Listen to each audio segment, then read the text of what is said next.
Aktris cantik Sandra Dewi mendadak muncul kembali.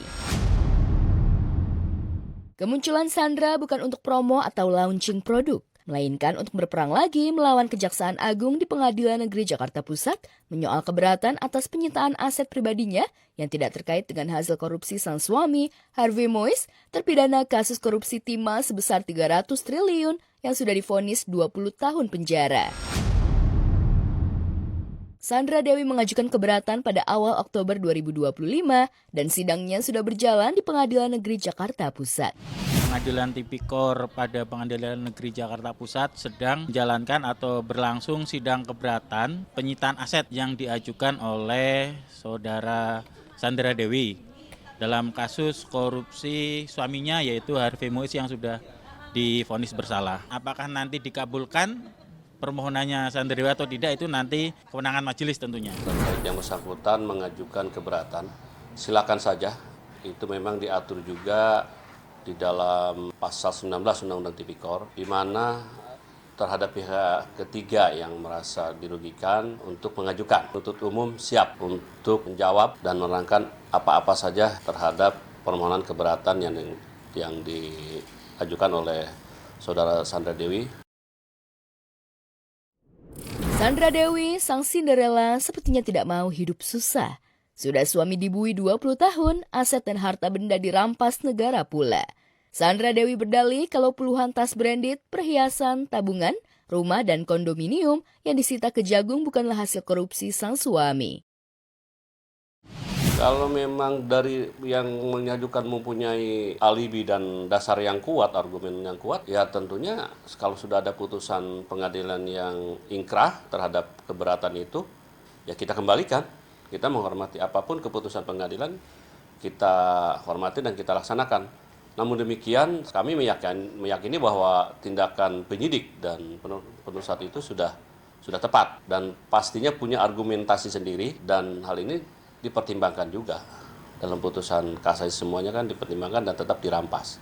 Ya nanti silakan, prinsipnya silakan saja diajukan kembali. Keberatan untuk disita yaitu sejumlah perhiasan, jumlahnya sangat banyak, ada 100 lebih karena dia mengaku di-endorse oleh perhiasan, termasuk dia punya merek sendiri kalau tidak salah. Kemudian juga ada tas, dari 88 tas mungkin ada sejumlah sekian yang dianggap itu hasil jerih payah sendiri. Kemudian 2 unit kondominium di Perumahan Gading Serpong, kemudian ada rumah Paku Buwono di Kebayoran Baru, di situ ada berapa unit kalau tidak salah.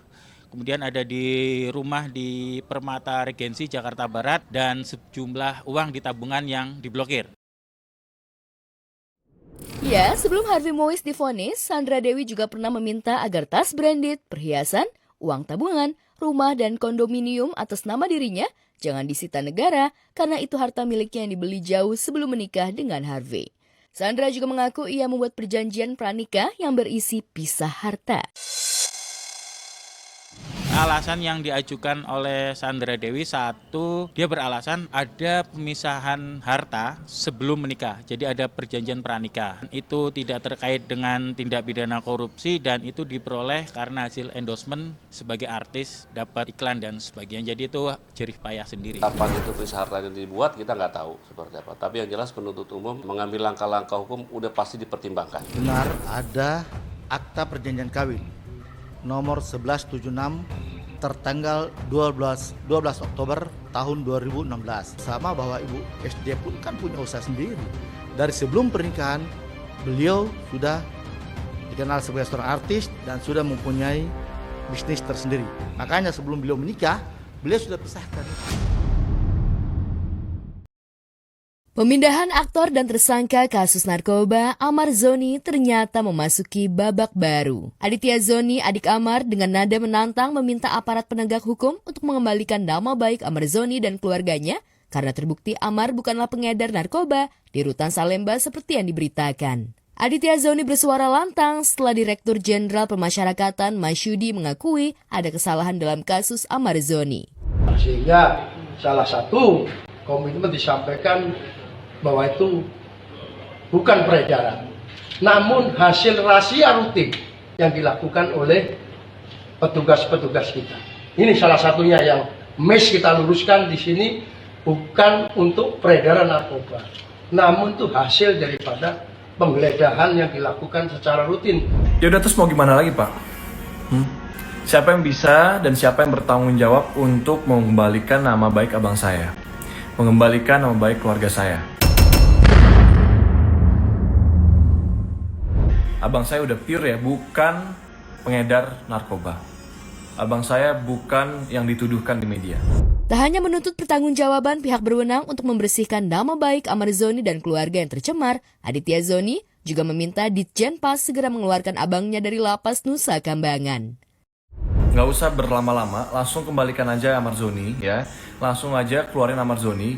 Jangan dimasukin lagi ke dalam penjara, Pak. Jangan. Langsung aja direhabilitasi, Pak. Ke tempat rehabilitasi. Itu tempat-tempat untuk orang-orang sakit, untuk orang-orang yang kecanduan narkoba. Terbukti baru kemarin Pak Dirjenpas itu bilang kan, kalau Bang Amar bukan pengedar, tapi ditemukan cuman berapa linting ganja. Jadi menurut tinggal masyarakatnya, menurut masyarakat adil nggak kalau dia sampai dipindahin ke NK gitu kan? Kan dia bukan seorang bandar atau pengedar gitu. Jadi kalau Amar Zoni dibawa ke sana tuh alasannya apa? Dia kan bukan gembong narkoba, dia bukan teroris, dia bukan koruptor, dia cuma satu orang artis ya yang punya banyak potensi, atlet bela diri pencak silat, punya banyak prestasi, banyak karya. Hanya gara-gara satu kesalahan dia bergaul dengan pengedar narkoba, dia make. Dia orang sakit, mestinya kan direhab, diobati, bukan diseret, dirantai, diikat, ditutup matanya lalu dibawa ke Nusa Kambangan. Menurutku sih tidak pantas dan nggak mesti Amar dibawa ke sana, karena dia belum terbukti juga kalau dia seorang bandar atau pengedar, baru dugaan.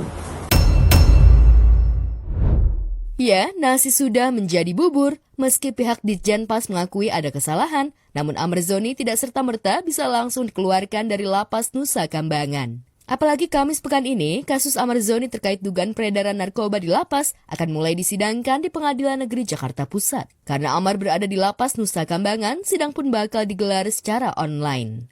Jelang sidang perdana, Amar sudah berubah penampilan. Saat dipindah dari Jakarta ke lapas Nusa Kambangan, Amar masih berambut gondrong dan berewokan. 5 hari mendekam di lapas Nusa Kambangan, Amar sudah botak dan tidak lagi berewokan. Setelah dipindah, Bang Amar belum ada kabar dari aku. Cuman tadi hari ini hubungin aku untuk minta nomor telepon PH-nya Bang Amar. Ya mungkin yang tadi kakak bilang persiapan sidang ya. Lantas, apakah sidang perdana kasus Amar Zoni digelar secara offline atau online? Akankah Amar Zoni bisa hadir langsung ke Pengadilan Negeri Jakarta Pusat untuk memberikan keterangan langsung di hadapan majelis hakim? Gitu kan. Udah, kalau Bang Amar bersalah, ya hukum sesuai dengan hukumannya gitu kan. Tapi kalau tidak, perbaiki nama Bang Amar.